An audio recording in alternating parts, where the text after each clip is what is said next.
Ma'am, ano po yung inaasahan natin sa kauna-unahang pagdalaw po ni Pangulong Benigno Aquino ngayon dito sa Estados Unidos, especially dito sa New York?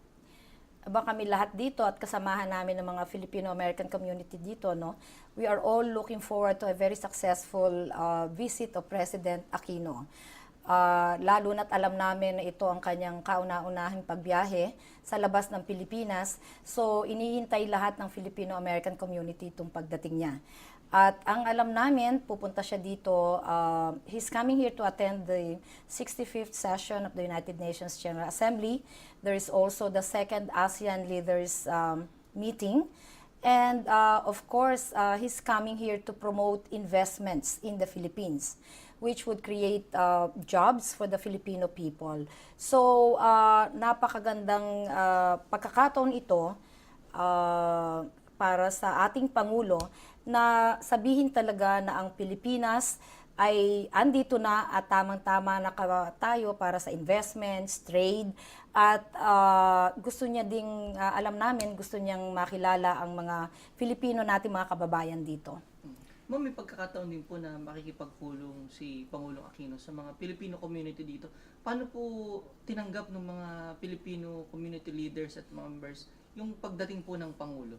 Nako, alam mo, lahat sila excited. Ang sabi nga nila, the ticket to the Filipino community meeting is the hottest ticket in town.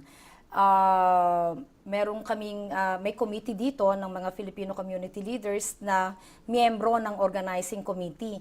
2 araw pa lang namin na-announce na dadating si President Aquino, halos puno na yung 1,000 capacity na Baruch College Auditorium. So, everybody is excited to meet the President.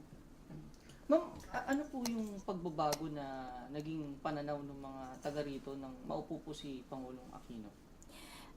Buong buo at napakalaki ng pag-asa ng ating mga kababayan na magkakaroon tayo ng isang mabuti, isang bagong Pilipinas, no? So, kaya lahat sila, nag-iisip sila ng mga paraan kung paano sila makakatulong sa pamahala natin, no? Nung last week, the Filipino community here met and they discussed ways on how they could support and the things that they could do to help President Aquino achieve his mission for the Filipino people. Pinag-usapan nila yung tungkol sa Pinoy bonds na gusto nilang i-promote.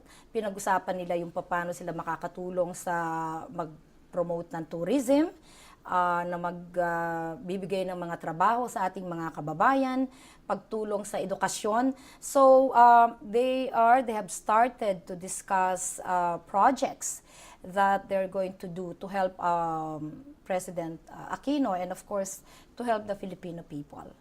Ma'am, sa tingin niyo itong pagdalaw ni Pangulong Aquino ngayon dito, at least mababago uli yung pananaw ng mga taga-ibang bansa dahil doon sa nangyari nung sa Quirino Grandstand? Alam mo, naniniwala ako na maganda pa rin ang tingin nila sa Pilipinas, no? Lalo na yung business community. Dito, siyempre kausap namin sila, no? Wala akong naririnig so far na para maapektuhan yung kanilang interest na mag-invest sa Pilipinas. In fact, ang dami dito na gusto talaga na mag-expand ng operation sa Pilipinas. Yun namang mga kababayan natin, nung una lang sila nabigla sa nangyari, no?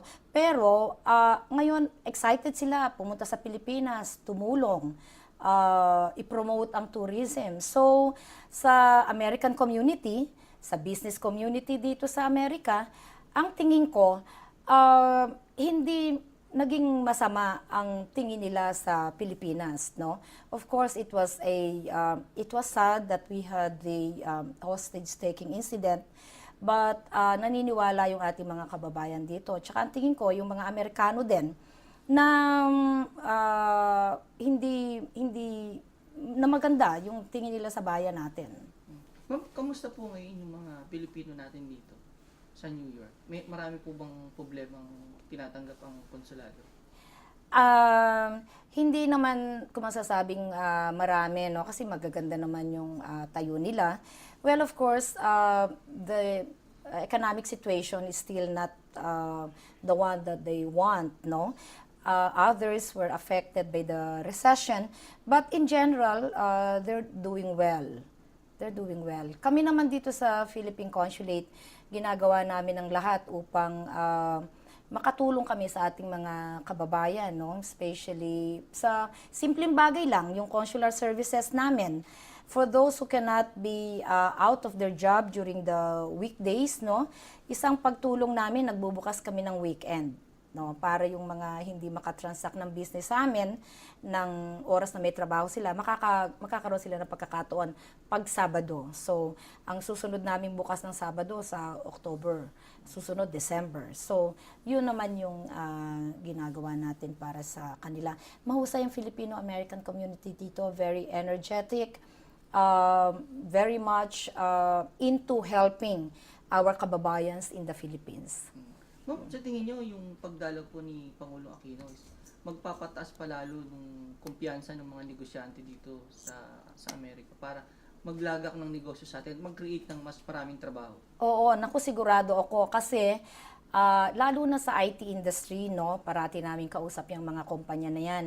Ang alam namin talaga ngayon, buong buo yung kanilang loob na magpalakihin ang kanilang operasyon sa Pilipinas. So, 100% naniniwala ako na ang interest nila ay nandyan, no? Lalong-lalo na dito sa mga bagong pamahalaan, sa mga sinabing polisiya ng ating Pangulo. So, their interest, the interest is there, and I think it's more, I would say, intense now. They're so much interested to invest or expand their operations in the Philippines. Kami po dito sa New York, kasamahan ko ang mga members ng ating Filipino-American community, ang ating mga kababayan dito, ay natutuwa at bibisitahin kami ng ating Pangulo. And we are all looking forward to welcoming President Benigno Aquino to New York.